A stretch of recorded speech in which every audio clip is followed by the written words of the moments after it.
profiter. Toujours. Est-ce Salut. que salut Kaji. Bon alors on ne te voit pas. Salut Kaji. Non, c'est normal. C'est mais normal. vous Tu me préserves ton connaissez. anonymat. Tout le monde me connaît. Salut Farid, salut Raph, salut Marc. Salut. Alors comment vas-tu? Merci d'avoir Bah, patienté déjà. Ça va, pas de soucis, ça va. Très bien. Je suis content de vous retrouver. Enquêteur inlassable sur le 11 septembre, on va dire. Ouais, tu peux dire ça, c'est vrai. C'est vrai que c'est une enquête. C'est passionnant. Alors, c'est triste par rapport à ce qui s'est passé, mais effectivement, c'est passionnant et je découvre encore plein de choses sur ce sujet-là. Et voilà, on s'était vu plusieurs fois. Donc, pour ceux qui ont suivi un peu sur quoi j'ai travaillé, j'ai fait un cycle de conférences. Donc, j'ai fait une conférence sur déjà la destruction des tours jumelles. Voilà, pour rappeler que c'est une technologie révolutionnaire qui avait été utilisée ce jour-là, qui a utilisé de l'énergie de manière non conventionnelle. Donc, voilà, avec de la désintégration de matériaux, etc.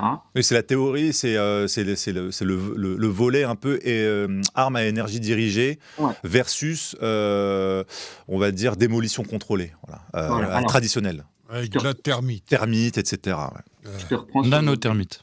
Oui. Je te reprends ce vocabulaire. C'est pas une théorie. C'est pour ça. C'est que présente Judy Wood. C'est pas une théorie puisque tout le monde peut voir. D'ailleurs, on a publié. dans un des précédents Nexus. Ouais, le 152 et j'ai vu là il y a pas longtemps. J'étais chez des amis. J'ai dit tiens, vous avez le 152 et il y a le 154, celui qu'on avait fait avec Akina du Front médiatique. On avait fait un petit complément. Donc c'est pas une théorie puisque finalement la désintégration, on est passé à côté, mais on la voit de nos propres yeux. On voit bien une structure métallique qui devant nos yeux s'effrite en fait, part en poussière. Après il y en a qui effectivement ont proposé comme théorie que c'était des mini bombes nucléaires qui auraient pu faire ça, sauf qu'il y a un souci, ça je l'ai expliqué lors des conférences. Le mécanisme n'est pas du tout cinétique ni mécanique. On n'a pas de détonation, donc ce qui met aussi à mal la démolition contrôlée conventionnelle, puisque si vous avez tous vu des images de démolition contrôlée conventionnelle, ça pète. Quoi. Mais tu te rappelles les pompiers, les nombreux pompiers, les gens qui disaient j'ai entendu plein de détonations successives. Ils ont entendu ce qu'ils disent, ils ont entendu des explosions. C'est ça. Sauf qu'en fait, ceux qui racontent ça, ils sont pas, ils sont pas dedans. Et on oublie qu'il y a des gens qui étaient dedans, en fait. Donc, écoutons plutôt les témoignages de gens qui étaient dedans quand la tour nord s'est effondrée. Vous avez 15 personnes qui étaient encore piégées. Et quand ils ont commencé à entendre que le bâtiment s'effondrait, on va les écouter. Et qu'est-ce qu'ils nous racontent ? Ils n'ont pas raconté qu'ils ont entendu des détonations. Ils n'ont pas été brûlés vifs par de la thermite, nanothermite, tout ce que tu veux. Ouais. Ils racontent qu'ils ont entendu un grondement. En fait, on a l'impression qu'il y avait comme un vent violent qui s'engouffrait autour d'eux. Ouais. Ils ont commencé à voir autour d'eux de la poussière de partout. Ils se sont dit, on est mort, on fait nos prières et tout. Et finalement, qu'est-ce qui se passe ? Quelques heures après, la poussière s'estompe et ils voient le ciel.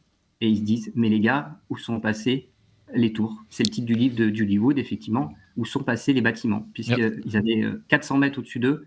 Et ils n'ont pas été ensevelis sous des dizaines de mètres de gravats.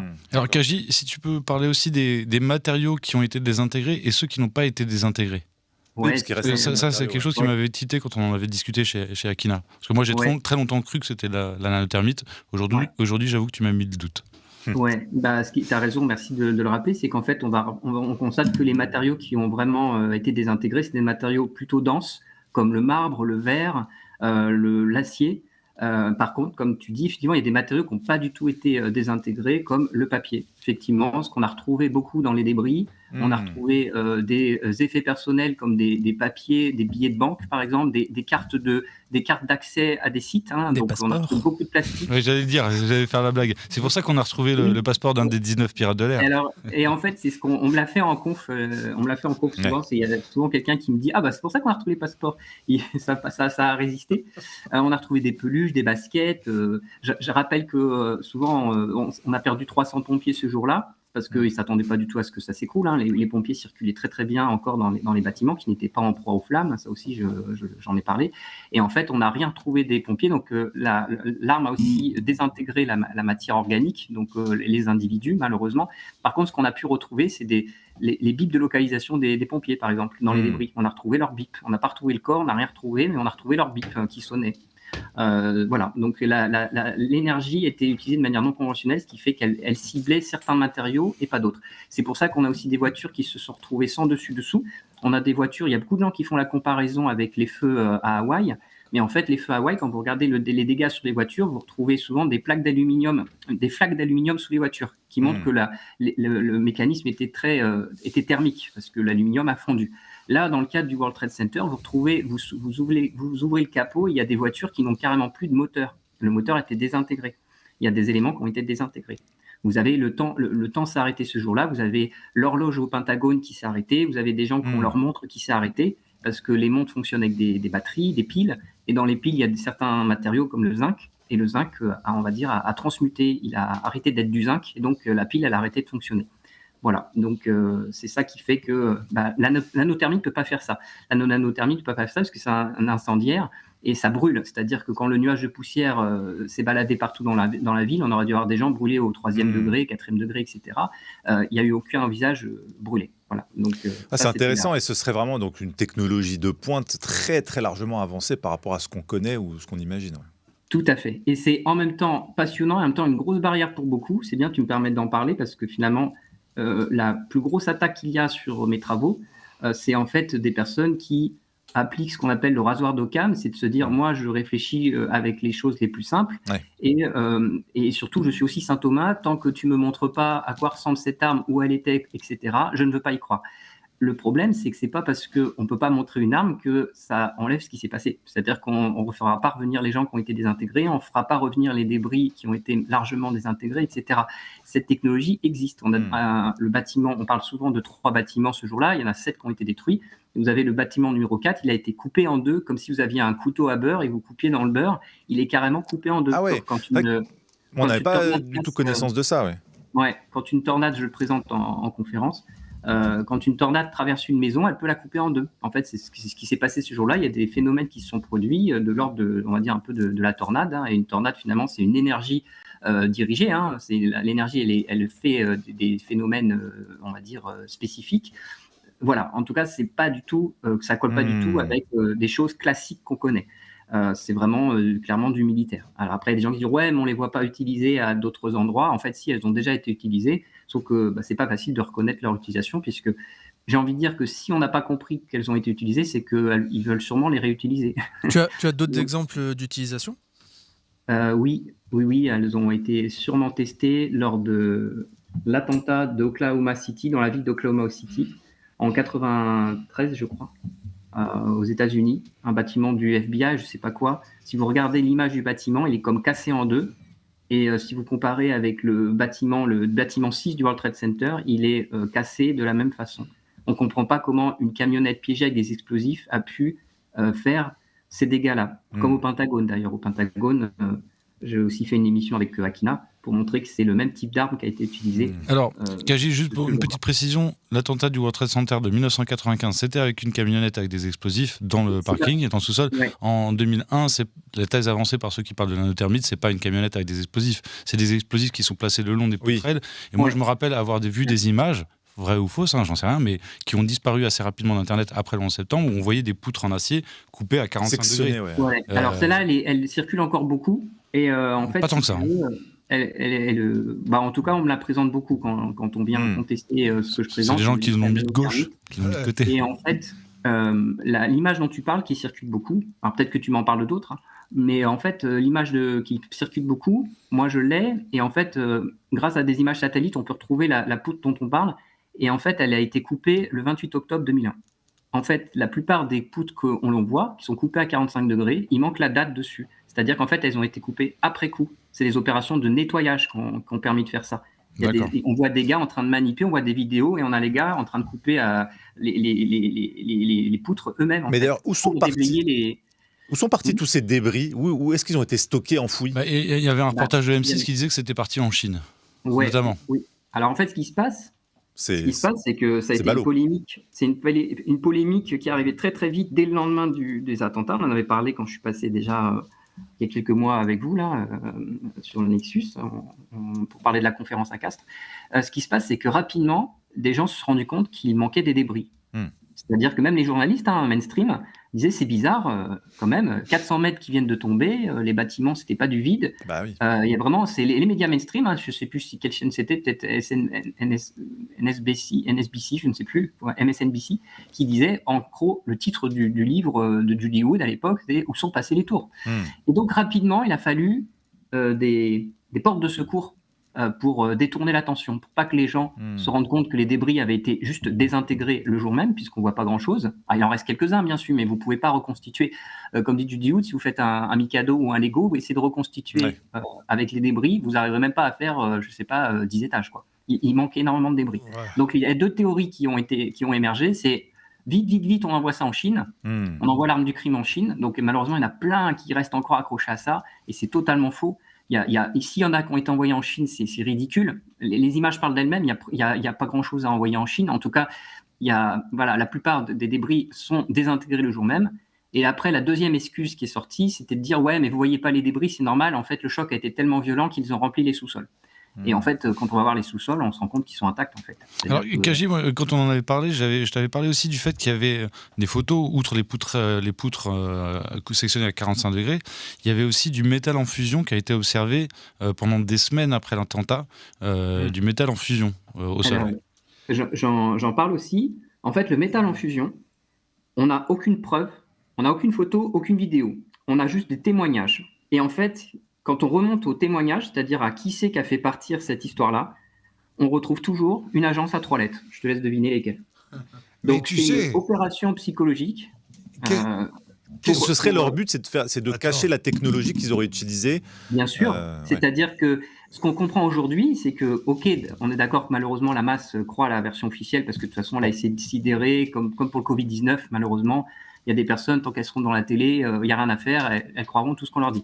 Mais le système sait qu'il y a une part de sceptiques, il y a des gens qui ne vont pas accrocher. Il y a des gens, je pense que, il y a des gens qui ne vont pas accrocher. Et donc, il leur prévoit un plan B pour eux, quoi. Exactement, un plan B ou un plan C. Mais par exemple, le propriétaire des tours jumelles a lui-même fait vivre la théorie de la démolition contrôlée conventionnelle. Larry Silverstein a fait vivre le fait que le WT7 aurait été démoli parce qu'il a dit Poulic dans une vidéo. Mais c'est pas parce qu'il l'a dit qu'ils l'ont fait. Oui, en fait, c'est intéressant. Mais c'est quand même notable que Larry Silverstein, qui venait de une police d'assurance juste avant les attentats. Ouais. Ça faisait pas longtemps qu'il était non pas propriétaire mais locataire avec un bail amphithéotique de 99 ans. Ça faisait de mémoire, ça faisait 2-3 mois. Et dans ce laps de temps, il a changé les études de sécurité et les études d'entretien du World Trade Center numéro 1 et 2. Quel aurait été son intérêt de faire ça dans l'hypothèse d'une arme à diriger, une arme à énergie dirigée? Alors toi, tu dis que c'était pour allumer un contre-feu. Oui, c'est entretenir cette... Non, j'ai une théorie là-dessus. Je la présente d'ailleurs dans mon émission sur les avions que j'ai faite avec Akina et avec Nicolas Bouvier le 11 septembre dernier. C'est qu'en fait, il y avait besoin de changer les équipes de sécurité pour faire des choses dans les tours. Mais les gens se sont tout de suite dit c'est forcément pour poser des explosifs. C'est pas vrai, il n'y avait pas d'explosifs de poser. Par contre, ils ont peut-être fait autre chose. C'est pas vrai, tu peux pas le savoir, excuse-moi. Si, parce qu'il n'y a pas d'explosif qui a été utilisé ce jour-là. Les tours ne sont pas détruites avec des explosifs. Elles sont détruites, elles sont désintégrées dans un grondement, si tu veux, dans une sorte d'ouragan ou de tornade. Il n'y a pas d'explosif, il n'y a pas de mécanisme. Ils auraient pu utiliser les deux technologies. J'allais dire, est-ce qu'on peut utiliser les deux méthodes? Alors, sachant que peut-être que la nanothermite était déjà plus éprouvée comme technique à l'époque, même si elle n'était pas connue du civil. Il y a des personnes qui se sont amusées à calculer la quantité de nanothermite qu'il aurait fallu pour détruire tout ça, ces quantités. Tu ne te rends pas compte, Raph, de ce que ça correspond. Tu ne te rends pas compte, c'est énorme. C'est énorme. Tu ne peux pas mettre ça sur une poutre. C'est délirant. Et la nanothermite, c'est un incendiaire aveuglant. C'est-à-dire qu'on aurait vu les tours jumelles au moment où elles tombent, ça aurait dû être un deuxième soleil sur Terre. C'est en plein dans New York. Est-ce que tu as été aveuglé au moment où ça s'écroule? Non, c'est un nuage de poussière, c'est tout. C'est de la désintégration d'une poussière blanche qui s'écroule. Et il n'y a pas de chaleur. Les gens n'ont pas été brûlés. À l'intérieur, les 13 personnes qui sont restées en vie, elles n'ont pas été brûlées, elles n'ont pas explosé. Elles te racontent juste que tout s'est désintégré autour d'elles. Elles ont pris plein de poussière dans la figure et après, c'était fini. Moi, j'allais te dire, est-ce que tu l'avais vu à l'époque, le documentaire qui s'appelait Loose Change? Ah oui. Ouais, et j'en parle. Oui, j'ai tout vu, moi. Enfin, voilà, j'ai vraiment tout balayé. En 2003, je crois, ou 2003, c'est ça. 2004. Je m'en sers et 2004. j'en parle d'ailleurs, je le cite pour faire le lien avec pourquoi je suis là ce soir. C'est effectivement, je fais une conférence à Toulouse le 6 décembre prochain. Et donc, le troisième volet de conférence que je fais, c'est sur le devenir des vrais avions et des passagers. Puisque ceux qui savent, j'ai aussi fait une émission sur les avions. J'allais te dire, dans tous les cas, que ce soit de la nanothermite ou une arme à énergie dirigée, où sont passés les avions? Voilà, parce que globalement, encore une fois, ceux qui ne remettent pas en cause le récit officiel, ils vont te dire t'es débile. Les passagers sont morts dans les avions et les avions ont percuté les tours, circulé, rien à voir.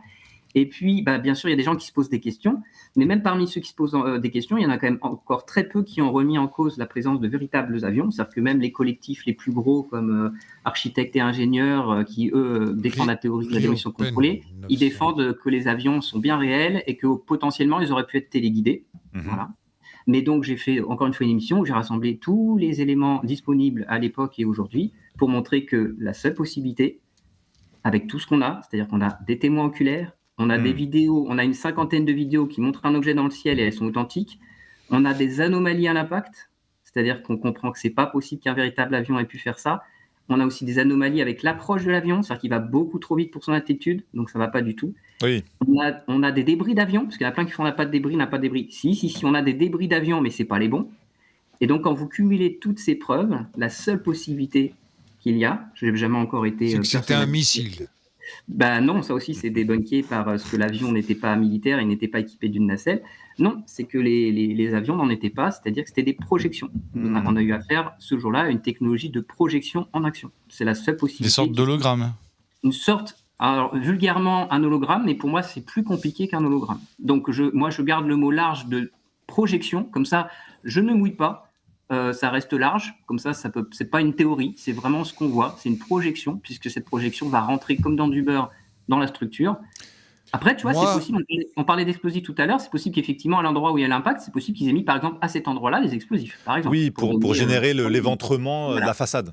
Exactement, mais ce n'est pas des bombes qui font tomber derrière, c'est ce que Judy Wood a dit, peut-être qu'ils ont mis des explosifs pour faire un peu le show, mais derrière, ce qui fait tomber les bâtiments, c'est l'énergie utilisée de manière non conventionnelle. Moi, ce que j'allais te dire, c'est qu'en fait, des avions, il y a des cimetières d'avions, donc c'est facile de trouver le même type d'avion. C'était un 747, je crois. Ouais. Le Boeing. 767, je crois. 67 peut-être. Et en fait, ce que je veux dire, c'est que tu prends la structure de la carlingue de cet avion et tu la projettes contre une reproduction du World Trade Center, c'est-à-dire avec la même configuration au niveau des poutres en métal, tu vois, le béton qu'il y avait, et tu vois ce que ça donne. Si un avion, il est capable de transpercer, c'est ce qu'on voit dans les images. À mon avis, l'avion, il va plus se désintégrer contre la façade que la traverser, tu vois. On aurait dû voir des débris s'écouler le long des structures. Ce qui a fait dire à des gens, c'est des montages vidéo. C'est-à-dire qu'on nous a menti, il n'y avait rien à voir dans le ciel, les images ont été truquées à la télé. Mais ça, c'est faux, puisqu'en fait, il y a énormément de gens dans la rue qui ont vu ces objets-là. Et toutes les vidéos qui nous montrent des avions, il y a quelqu'un qui a fait le boulot, un Britannique. Oui, donc qui a montré qu'elles sont toutes. Il y a un objet il y a quelque chose avec du volume qui est ciel à voir, mais c'est pas un vrai. C'est une projection qui peut-être cache quelque chose de plus solide à l'intérieur. Je ne sais pas, c'est pour ça que je reste au stade de la projection. Et donc, la conclusion, c'est la conférence que je fais derrière, c'est de se dire, ok, s'il n'y avait pas d'avion, les vrais avions n'étaient pas à cet endroit-là. Où sont-ils ? Est-ce qu'il y a des vrais avions qui ont décollé ce jour-là ? C'est ce que je montre en conf. Je montre que oui, il y a des vrais avions qui ont décollé, qu'ils étaient toujours en vol après les attentats. C'est-à-dire que les 4 avions concernés ce jour-là sont encore en vol après leur supposé crash. Et j'aborde les passagers pour se rendre compte qu'il y avait des vrais passagers aussi, parce que malheureusement, il y a des gens qui ont fait croire qu'il n'y avait pas de passagers, que tout était faux. Malheureusement, si, il y a des gens qui sont morts. Il y a des vrais passagers, il y a du vrai équipage qui est mort. Il y a aussi des listings qui étaient pourris, c'est-à-dire que il y a des choses qui ne vont pas dans le listing. Je ne sais pas si vous vous rappelez, tu m'as parlé de loose change tout à l'heure, Farid. Ouais. Dans loose change, c'est très important. Il nous rappelle, rien que ça, on aurait dû avoir un scandale, mais il nous rappelle dans loose change que sur les 19 pirates de l'air, je vous rappelle qu'il y en a 9 qui étaient encore en vie après les attentats. Ouais. C'est un truc de fou. Oui. Moi, je Même Mohamed Atta, le cerveau de l'opération, il n'était pas son père dit qu'il l'a eu au téléphone le 12 septembre et qu'il comprenait pas ce qu'on lui reprochait et tout. Comment ça se fait que c'est pas sorti en fait ? Donc on voit bien que le listing il est pourri, c'est-à-dire qu'on a mis des noms, on a mis des gens en leur disant tiens lui on va dire que c'est un terroriste, et il y a des gens qui sont réveillés en disant non mais attendez j'ai vu mon nom et ma tête à la télé. Oui mais ça fait partie de ce qu'on appelle la stratégie du choc, il fallait donner des coupables tout de suite en fait. Il y a l'événement qui se produit, tu donnes une liste de coupables. Donc... C'est ça. Je me rappelle que le jour même, le nom de Ben Laden était donné à la télé en boucle, ouais. 45 avant même le début d'une... Avant même le début d'une enquête.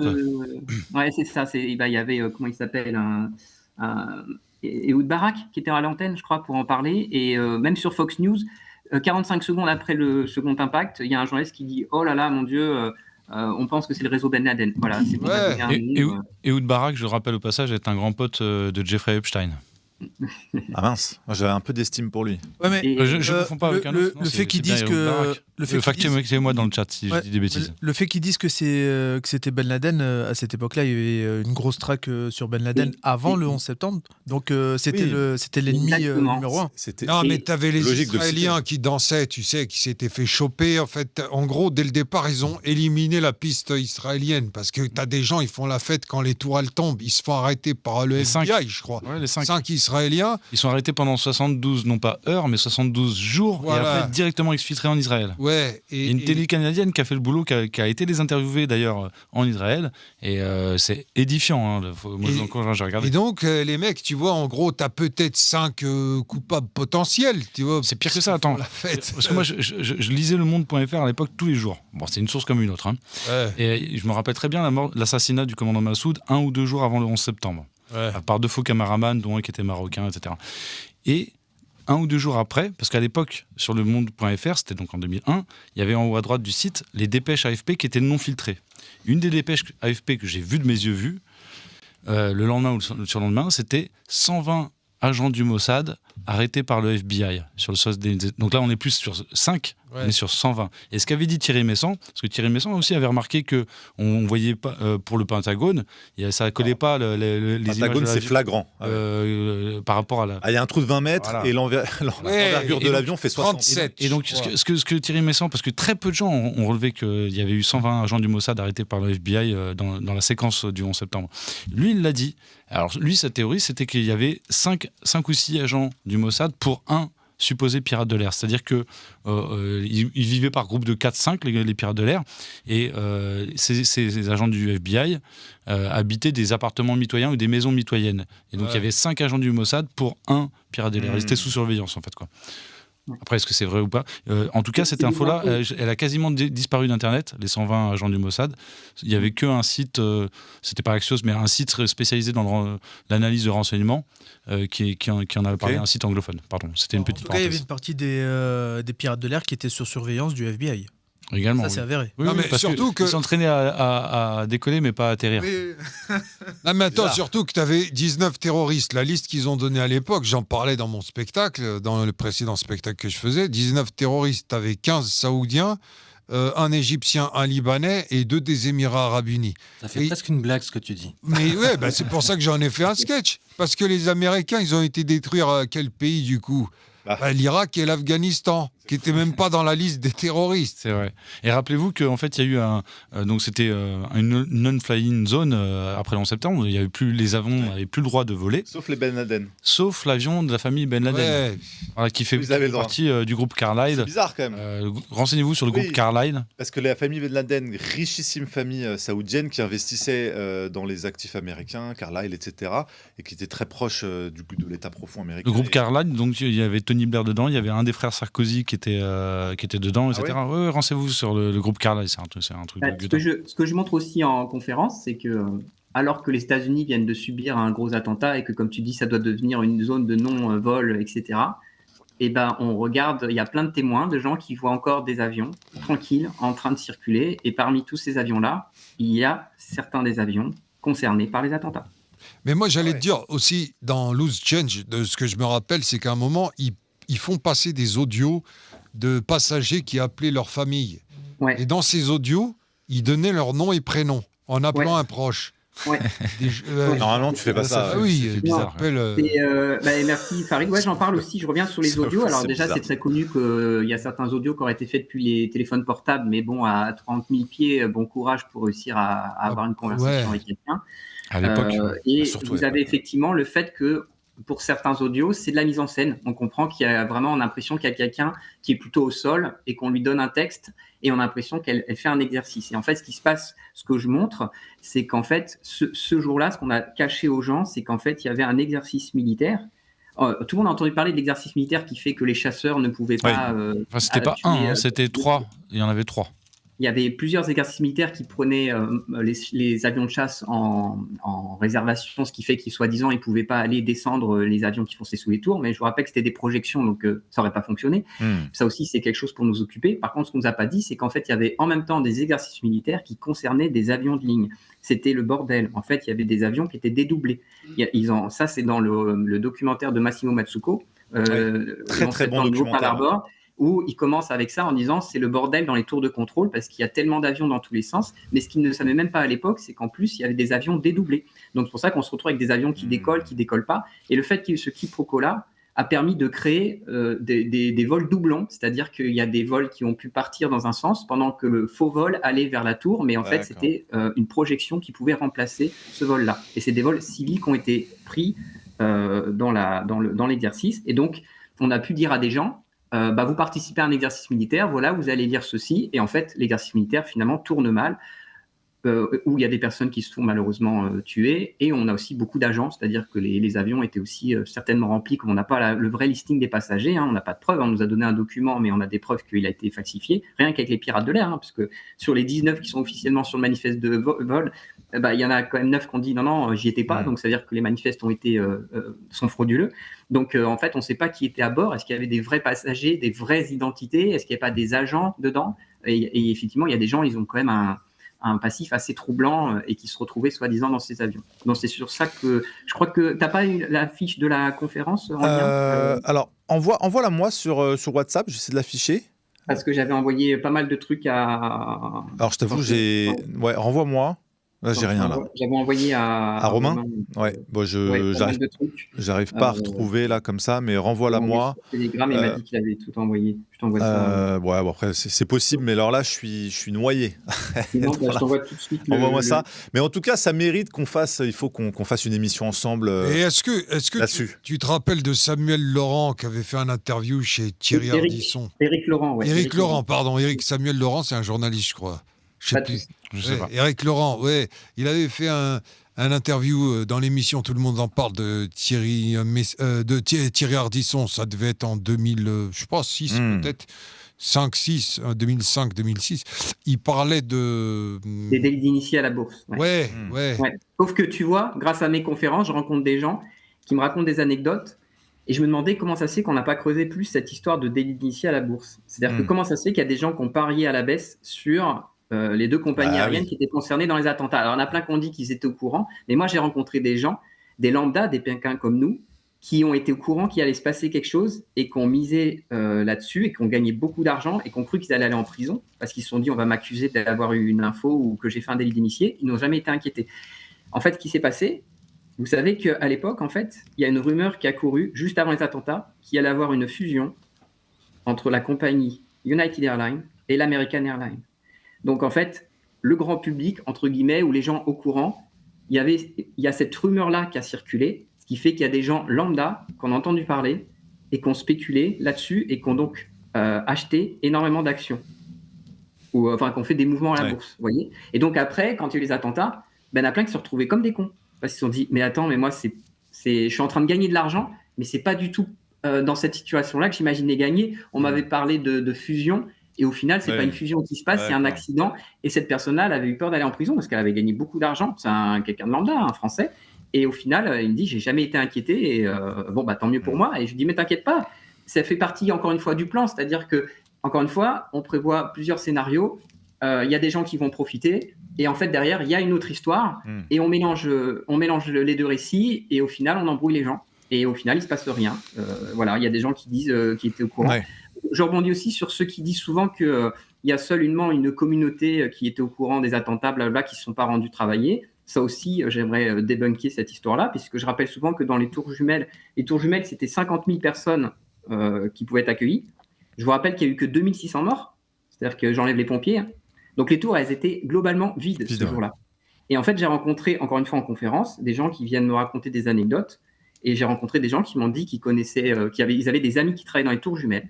Et ce jour-là, on leur avait dit de ne pas aller travailler. Non, mais t'as Éric Laurent. Est-ce que vous êtes de confession juive ? Et la personne m'a dit pas du tout.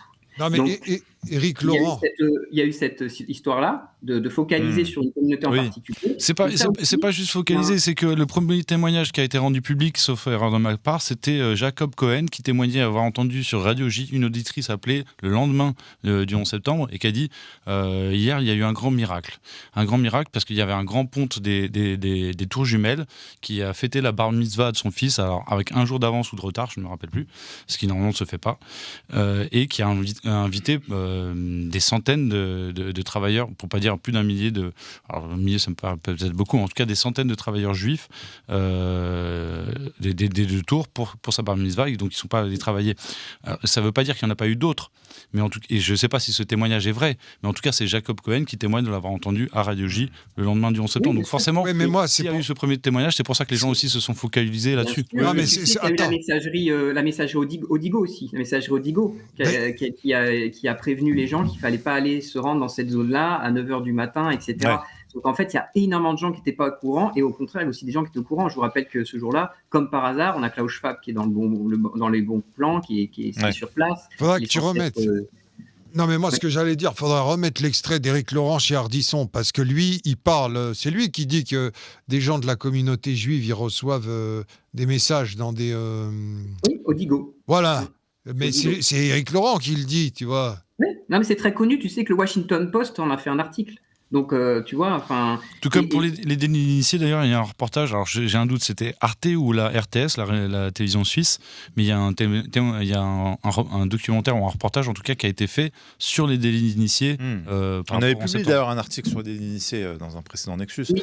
Mais en tout cas, il y a de quoi faire. On va prévoir une grosse émission avec Kaji parce que ça mérite. Hein. C'est bon, j'ai retrouvé ton affiche, donc si je peux partager l'écran. Donc, le 6 décembre prochain, voilà, à 14h30 à Toulouse. Ouais, c'est avec le collectif France Patrie, qui fait partie de ces collectifs qui sont encore très actifs. Ça, j'ai partagé dans le chat, s'il y en a qui veulent, s'ils sont à Toulouse, voilà, vous avez le lien pour... Encore, Toulouse est encore dans une zone assez active, c'est-à-dire qu'il y a encore pas mal de choses d'organiser en termes de conférences. Alors que c'est quand même un peu plus calme, on va dire. Maintenant que la coercition active, elle est un peu calmée, on va dire qu'il n'y a plus de passe sanitaire, etc. Il y a plusieurs combats qui font que les gens se mobilisent peut-être un peu moins parfois. Mais bon, il y a des collectifs qui restent encore actifs et France Patrie en fait partie. Et je suis content qu'ils m'aient donné la possibilité de venir. Et sur leur site, tu peux voir aussi leur programmation. Je sais qu'ils ont...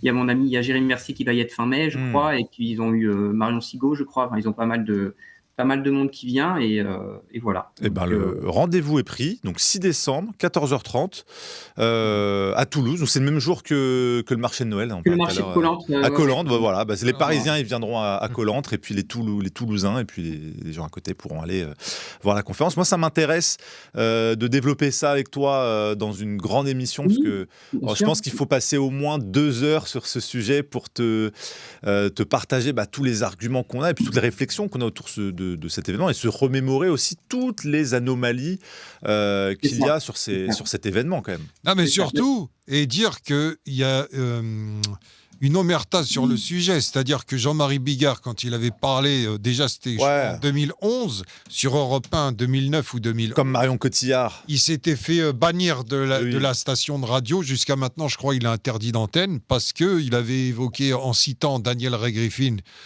et son ouvrage là sur le 11 septembre. Et le gars, en fait, écoute, ce qu'il disait, c'était les questions qu'on soulevait à l'époque. En tout cas, ce qui est certain, c'est que la version officielle ne tient pas. Ouais. Voilà, on peut tous s'accorder là-dessus. Mais on n'a pas le droit de le dire. C'est compliqué. Là, tu peux le dire ici à Nexus. Oui. Par contre, tu dis ça chez Canal+, t'es interdit. On peut débattre sur le mode opératoire, il n'y a pas de souci. Par contre, franchement, ceux qui veulent débattre sur la version officielle disent tout est vrai. C'est impossible. Rudy Reichstadt, là, s'il nous écoute, là, il va te... Après, comme dit Farid, le truc, c'est que les gens-là ne remettent pas en cause le récit officiel, pas à cause de la raison, mais à cause de l'émotionnel. C'est-à-dire qu'il y a eu vraiment des attaques violentes. Moi, le travail que je fais aujourd'hui, il y en a plein qui me disent « mais comment tu fais pour parler de tout ça et tout, t'es pas menacé et tout ?» En fait, non, parce que ça fait déjà 24-25 ans et le mal a été fait. C'est-à-dire qu'à l'époque où les infos pouvaient sortir, c'est là où la coercition a été très violente. George Bush avait dit « vous êtes soit avec les États-Unis, soit avec les terroristes ». Comme on a eu, vous êtes soit avec les vaccins, soit avec le virus. C'est toujours pareil. Donc en fait, c'est les premières années. Quand une opération psychologique se produit, c'est dans les premières années que la coercition et le contrôle de l'opposition est le plus fort. Et après, s'il y a des gens qui arrivent plus tard comme moi après la guerre pour faire un bilan de ce qui s'est passé, parce que tout ce que je fais, j'invente rien, je ressors juste ce qui s'est passé. En fait, il y a plus c'est moins menaçant. Voilà, c'est moins menaçant. Mais non. Il y a des gens qui viennent pas, par exemple, voir le 11 septembre. J'ai des amis qui me disent « oh là là, c'est passionnant ce que tu fais, mais j'arrive pas à faire venir les gens parce qu'ils disent que c'était il y a 25 ans, on est passé à autre chose. » Mais je leur dis « mais dites-leur que je fais le lien avec le Covid-19, puisqu'en fait, si on arrive à décrypter la puissance d'une opération psychologique, on est entre guillemets, désolé pour l'expression, mais on est vacciné pour les suivantes. C'est-à-dire qu'on comprend quand on se fout de nous, quoi. Juste une petite réflexion, Kaji. Si tu me permets, je te rejoins quand tu dis que le mal a été fait. Certains se rappellent certainement du témoignage du général Wesley Clark, qui a été général 4 étoiles, commandant suprême des forces de l'OTAN en Europe dans la fin des années 90, et qui était fraîchement retraité au moment du 11 septembre. Il est revenu 2 fois au Pentagone, et il y a un de ses contacts au Pentagone qui a dit « oh là là, voilà la liste des 7 pays qu'on va attaquer, à commencer par l'Afghanistan, l'Irak, et pour terminer la Libye, la Syrie et l'Iran. » Donc, et dans la liste, il y avait la Somalie, il y avait le Yémen, etc., si je ne me trompe pas. Et donc, 6 sur 7, on pourrait dire même 7 sur 7 avec la guerre des 12 jours, ont effectivement été attaqués. Et la vidéo de ce passage-là, de Wesley Clark, elle est de 2007, il me semble. Ouais, d'années 2005, 2006, 2007, je sais pas. Les amis, on reparlera de ce sujet, franchement, à l'occasion, avec grand plaisir. On prépare un super zapping et tout, avec plein de... On avait déjà parlé, ce qu'on pourrait faire, c'est faire effectivement comme tu dis. Je pense qu'on ferait une émission ensemble. On revient sur la destruction des bâtiments et des avions. Et ce qu'on pourrait faire après, on a discuté avec toi et même avec Géraldine, c'était après de faire la conférence sur les avions en plénière. On pourrait faire ça, bien sûr. Aller chez nos amis rue de Pâté. Pourquoi pas retourner rue de Pâté, faire ça, une petite conférence avec toi sur cette question-là, avec grand plaisir. Déjà quelque chose comme une émission pour balayer large et ensuite pour ceux qui voudraient approfondir une conférence. Je pense que ça vaut le coup. Moi, ça m'intéresse. En tout cas, merci infiniment, Kaji, pour tes explications. Donc rendez-vous le 6 décembre pour ceux qui veulent, 14h30 à Toulouse. Voilà, je vous ai mis le lien dans le chat. Salut Kaji, très bonne soirée à toi.